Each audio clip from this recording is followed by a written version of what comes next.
Iran, इस्राएल और America के बीच middle east में जो जंग चल रही है, 1 महीने से ज्यादा वक्त गुजर चुका है। पूरी दुनिया इस जंग से प्रभावित हो रही है, लेकिन ट्रंप बार बार धमकी दे रहे हैं ईरान को, चेतावनी दे रहे हैं ईरान को कि युद्ध समाप्त किया जाए और ईरान में रिजीम चेंज यानी कि लोगों की सरकार बनाने के लिए वहां पर प्रयास किए जाए। दरअसल इस बीच ईरान के जो राष्ट्रपति हैं पेजेश्कियान, उन्होंने IRGC के अधिकारियों के साथ मीटिंग की है और युद्ध समाप्ति पर इस मीटिंग में जो खबर सामने आई है वो ये है कि इस बैठक में युद्ध समाप्ति के पहलुओं पर चर्चा हुई है। ईरान पहले भी कहता नजर आ रहा है कि हमें जो नुकसान हुआ है उसकी भरपाई अमेरिका इस्राएल करे। इसके साथ साथ ये गारंटी हमें दे कि कभी भविष्य में इस्राएल और अमेरिका इस तरीके से दूसरे देशों में बने हुए उन सैन्य अड्डों का इस्तेमाल ना करके ईरान पर निशाना साधे। और इसके साथ साथ अली खामनेई की जो मौत हुई है उसकी भी एक भारी भरकम भरपाई ईरान को की जाए। उधर अमेरिका और इस्राएल लगातार ये कह रहे हैं कि ईरान जब तक ये तमाम कोशिशें युद्ध को आगे बढ़ाने के लिए करता रहेगा कि वो रिटेलिएट करने का प्रयास करेगा यानी कि जवाबी कार्रवाई का प्रयास करेगा, तो फिर बुनियादी सुविधाएं जो हैं, बुनियादी इंफ्रास्ट्रक्चर जो है, उसको भी अब तबाह करने का वक्त आ चुका है।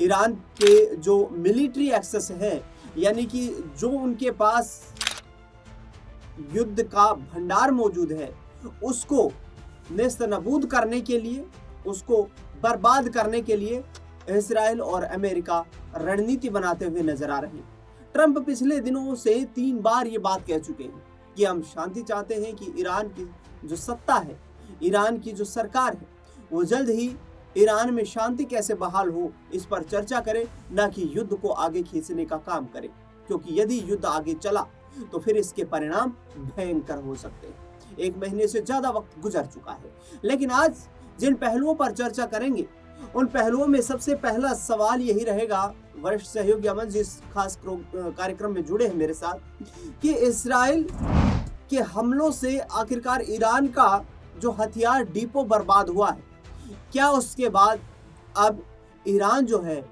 वो इस युद्ध को खत्म करने की रास्ते पर आगे बढ़ता हुआ दिखाई देगा? देखिए दिनेश जी, और लगभग आपने सही कहा कि 30 से 31 दिन इस युद्ध को हो गए हैं और तमाम तरह की चर्चाएं चल रही थी कि भाई युद्ध बहुत ज़्यादा लंबा समय नहीं चलेगा। अमेरिका के पास इतने हथियार हैं, इतने अपडेटेड वेपन उनके पास में है कि ईरान को अब वो ठहरने नहीं देंगे। इसराइल का भी इसमें जिक्र लगातार हो रहा था, लेकिन आप देखेंगे 30 से 31 दिन के अंदर जिस तरीके से ईरान ने लगातार अमेरिका और इसराइल का सामना किया है, उसकी तारीफ जो है दुनिया करती हुई नजर आ रही है कि जो अमेरिका इस घमंड में चूर था कि भाई हम जो है किसी भी देश के अंदर जाकर अटैक करेंगे और जो हम मनमानी करना चाहते हैं वो हम करते हुए दिखाई पड़ेंगे। लेकिन यहाँ पर ईरान ने न सिर्फ उनकी मनमानी को रोका है, बल्कि जो एक घमंड सा उनके अंदर आ गया था, जो एक अहंकार उनके अंदर आ गया था, उसको भी तोड़ने का काम किया है। अगर आप अमेरिका लिहाज से भी देखें दिनेश, तो अमेरिका में भी इस समय महंगाई की जो मार है वो इस युद्ध की वजह से लगातार बढ़ती हुई दिखाई दे रही है। आप देखेंगे कि कई जगह अमेरिका में ट्रंप के इस फैसले के खिलाफ लगातार लोग प्रोटेस्ट कर रहे हैं, लगातार लोग जो है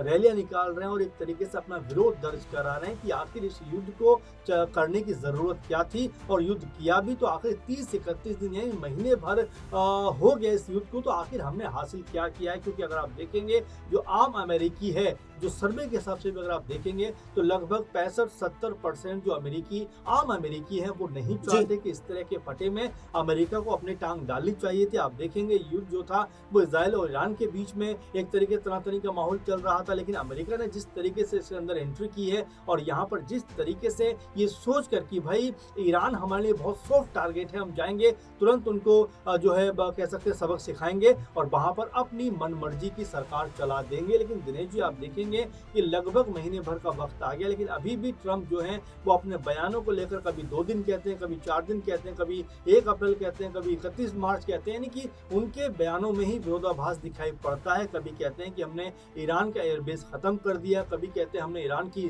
जो वो कह सकते हैं ताकत है उसको एकदम बिल्कुल धराशायी कर दिया। लेकिन नहीं सर, ये जी, इजराइल ने जो हमले किए हैं उससे ईरान का जो जी। हथियार डिपो है उस पर तो काफी नुकसान देखिए, हुआ है। हाँ। और क्या ईरानी राष्ट्रपति पेजेश्कियान इसी डर की वजह से या यूं कहें कि इसी बर्बादी की वजह से युद्ध समाप्ति पर चर्चा करने को जी। तैयार हुए हैं? देखिए दिनेश जी, एक बात तो मैं कहूँगा कि देखिए, चाहे अमेरिका हो, चाहे इजराइल हो या ईरान हो या बाकी दुनिया के तमाम देश हों, युद्ध किसी भी मसले का समाधान नहीं है। आप देखेंगे लगभग महीना भर का ये वक्त हो गया युद्ध का, लेकिन अभी भी आप देखेंगे तो लगातार यही गुंजाइश बन रही कि भाई चलिए अब लड़ाई हो गई, बैठकर बातचीत की जाए, समाधान निकाला जाए। क्योंकि आखिर कब तक लड़ाई करोगे, कब तक आप इस तरह के युद्ध में अपने आप को झोंकोगे? और सिर्फ अपने आप को नहीं, बल्कि अगर आप देखेंगे दुनिया के तमाम जो मुल्क हैं वो इस लड़ाई से इसलिए परेशान होते हैं क्योंकि आप देखेंगे कि जिस तरीके से जो हार्मोन्स के जरिए लगभग 20% का कारोबार होता था, इसके अलावा जो वाब स्टेट है उसके जरिए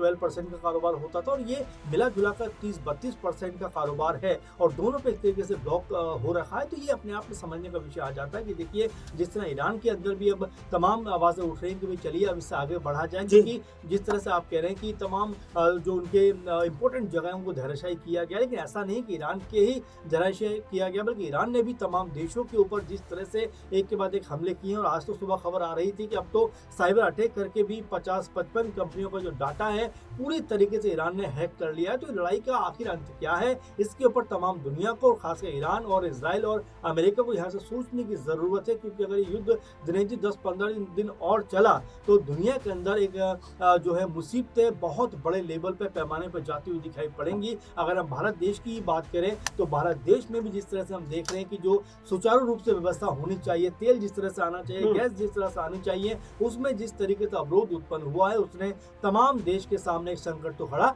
कर दिया है। ईरान को बड़ी चेतावनी अमेरिका ने भी दी है। जी, जल्द युद्ध खत्म करने का ऐलान कर देने की ये चेतावनी दी गई है अमेरिका की तरफ से ईरान को। ईरान के राष्ट्रपति पेजेश्कियान को ये संदेश भेजा गया है अमेरिकी राष्ट्रपति की तरफ से कि ये युद्ध जो चल रहा है ये ईरान के लिए भीषण संकट पैदा कर सकता है।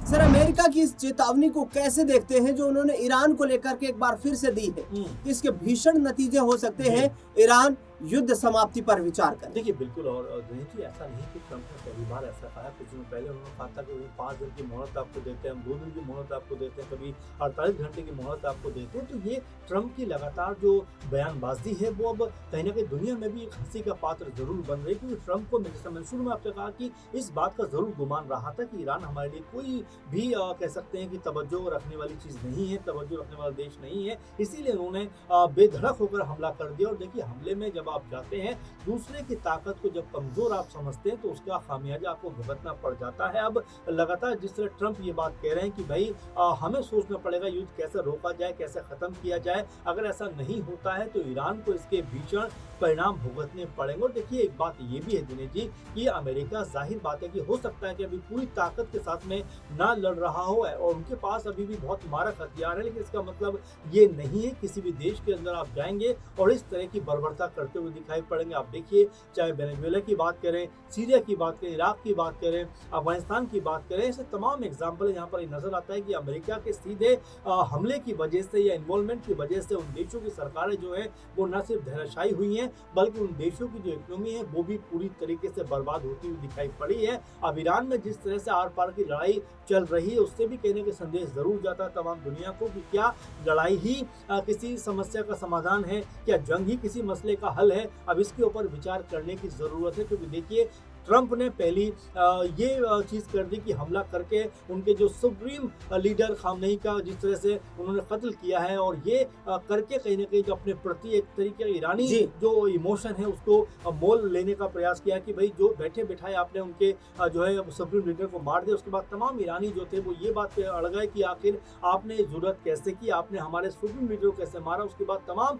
जो लोग हैं वो मरने और मारने को उतारू हो गए, और यही वजह है कि देखिए हथियार से युद्ध नहीं लड़ा जाता है, जो युद्ध लड़ा जाता है वो हौसले से लड़ा जाता है। और ईरान ने यहाँ पर साबित कर दिया है कि उनका हौसला जो है वो इजराइल और अमेरिका से कहीं ज्यादा दिखाई पड़ता है। ईरान के लिए एक बड़ी मुश्किल और भी है। अमेरिका ने अब ईरान को घुटने पर लाने के लिए एक बड़ा प्रयत्न किया है। अमेरिका ने चेतावनी दी है, डोनाल्ड ट्रंप ने चेतावनी दी है कि ईरान का बुनियादी ढांचा जो है उसे जल्द ही बर्बाद किया जा सकता है यदि ईरान की तरफ से शांति वार्ता पर कोई चर्चा नहीं हो पाई। यानी कि जो वाटर रिफाइनरीज हैं उनके ऊपर निशाना साधा जा सकता है, जो एनर्जी के स्रोत हैं उन पर निशाना साधा जा सकता है। यानी कि ईरान में बत्ती गुल करने तक विचार कर रहे हैं इजराइल और अमेरिका। सर, क्या बुनियादी ढांचे पर यदि हमला होता है जी। तो फिर ईरान के अंदर हाहाकार नहीं मचेगा? बिल्कुल। और इसके लिए क्या सरकार को लोग जिम्मेदार नहीं मानेंगे? ठीक है, आपने जवाबी कार्रवाई की, अमेरिका इसराइल को जो जवाबी कार्रवाई में आपने रिटेलिएट किया, उनके ऊपर बमबारी की, उनके ऊपर मिसाइल अटैक किए, लेकिन क्या जनता ये बात नहीं पूछेगी, ईरान की जनता अपनी सरकार से, यदि उनके देश में बत्ती गुल होती है तो इसके लिए क्या वहां की सरकार जिम्मेदार नहीं रहेगी?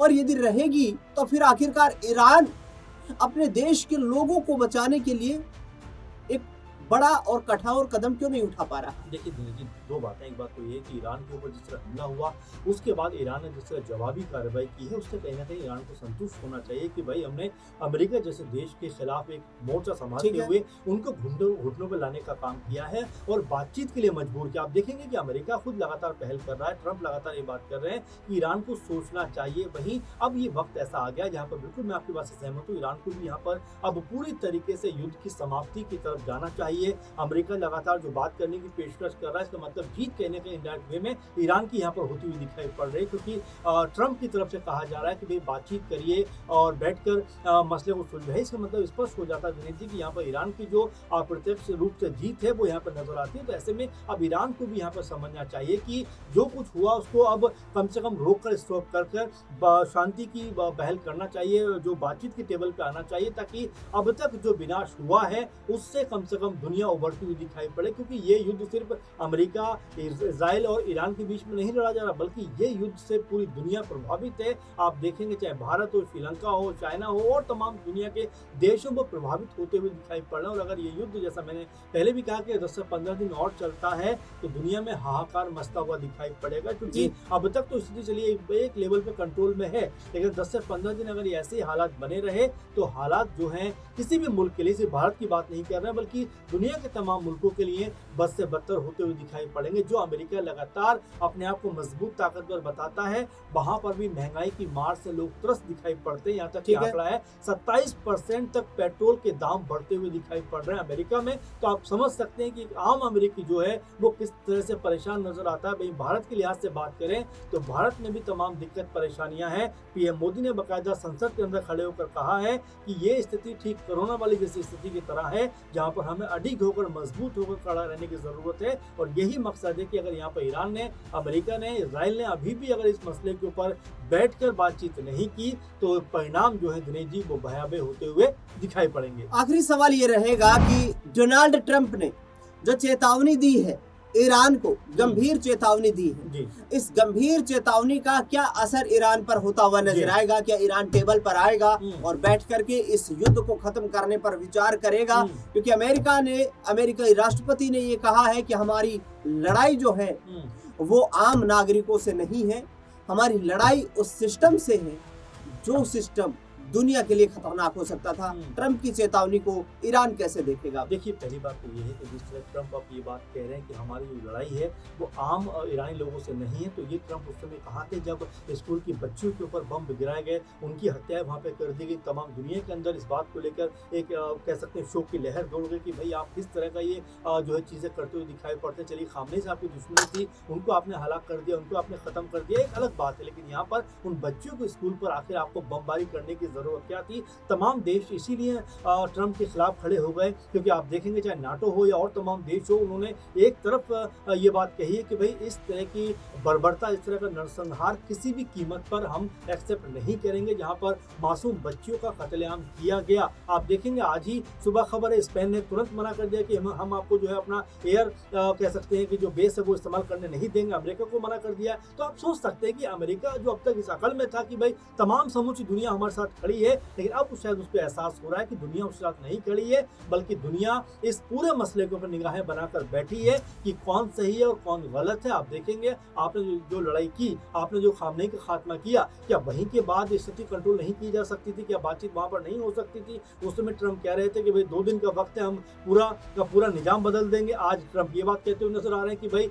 बातचीत करिए, नहीं तो सारा का सारा जो कह सकते हैं विनाश है वो आप पे होता हुआ दिखाई पड़ेगा। अब हम ऐसा आप पे हमला करेंगे जो आप जो है पूरी तरह जो नस्ते नाबूद हो जाएंगे। तो ये दिनेश जी 2-3 तरह की बातें हैं, क्योंकि अमेरिका को आप देखेंगे शुरुआत से अमेरिका का जो रुख रहा है वो ये रहा है कि भाई हम अड़िग हैं, हम बहुत मजबूत हैं। लेकिन ईरान ने जिस तरह से पलटवार किया है दिनेश जी, वो बहुत महत्वपूर्ण इसलिए भी हो जाता है कि इजराइल और अमेरिका दोनों मिलकर यहाँ पे जो है लड़ाई कर रहे हैं। लेकिन उसके साथ में जो नाटो का गुरूर था कि नाटो हमारे साथ आ जाएंगे, हमारे साथ भारत आ जाएगा, हमारे साथ चाइना आ जाएगा, ये आ जाएगा, वो आ जाएगा। लेकिन यहाँ पर तमाम देशों ने जिस तरह की चीज़ों का परिचय दिया है, उसने भी अमेरिका के होश ठिकाने करने का कहीं ना कहीं काम किया। और यहाँ पर ईरान ने जिस तरीके पलटवार किया है, उसने भी ये बताया कि देखिए किसी भी देश को कमजोर समझना कहीं ना कहीं आपकी बड़ी भूल है। और यही वजह है कि ट्रंप जो है अब लगातार बातचीत के लिए पहल करते हुए दिखाई पड़ रहे हैं। ट्रंप बातचीत करना चाहते हैं, ट्रंप इस युद्ध को समाप्त करने की तमाम पेशकशें कर रहे हैं, लेकिन ईरान की तरफ से क्या कदम उठाए जाएंगे ये देखना बेहद दिलचस्प रहेगा।